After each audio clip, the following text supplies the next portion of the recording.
Time now for First Alert Weather with meteorologist Rob Nucatola.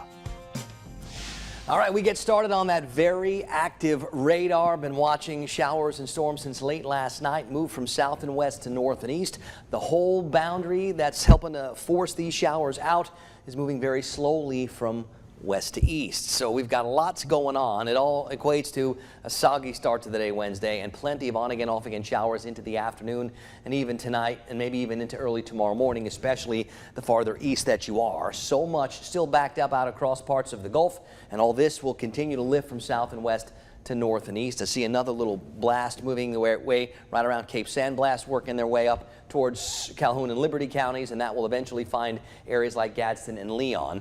A little break maybe between Thomasville and Quitman right now, and a little bit lighter activity from Adel till Valdosta, but we still have some of these showers and storms moving from Leon County up towards Thomas and Grady, and there's been a little history of some hail and some strong wind gusts. That's why there was a severe thunderstorm warning that's supposed to go till 7. You see where the purple shading is?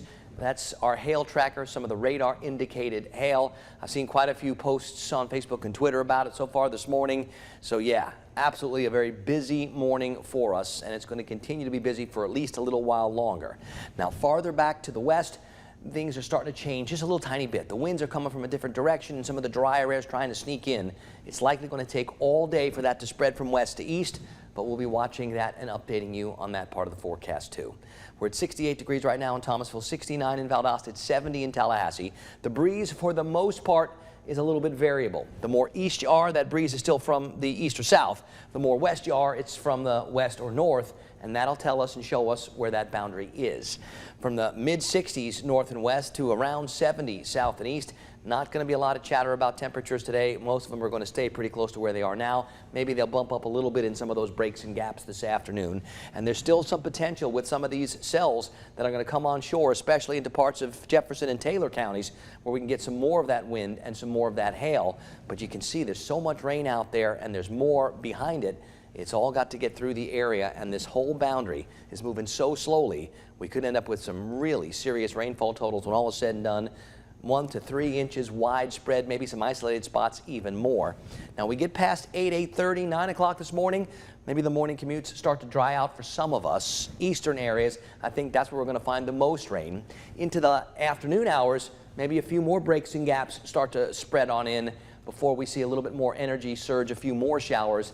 And again, the more this boundary advances east, the more we push the bigger showers towards the east. And hopefully that means areas maybe east of Highway 319 start to get a little less activity after a very busy night.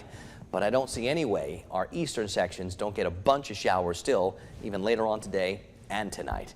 On the Gulf today, south and winds early, northeast later 10 to 20, so we'll call it a little bit breezy. Let's go 60s this morning for temperatures. A couple of spots hanging on to 70. I'm going to leave the rain chances around 90% all day. Doesn't mean it rains 90% of the time. It means just wherever you're standing, there's a 9 in 10 chance that you're going to get wet. So expect to get wet multiple times today. There can be some wind gusts. There can be some hail. I expect the warmest spots to get into the 70s. Not everybody will. Tonight, those showers start fizzling. They'll start fizzling this afternoon way out west, but it's going to take a while for that to translate east. So eastern areas, the most rain, even overnight tonight. Tomorrow, I'm starting to get a little more optimistic for a brighter afternoon, and I am loving the setup for Friday, Saturday, and beyond. You know what? It might actually start to get a little toasty next week.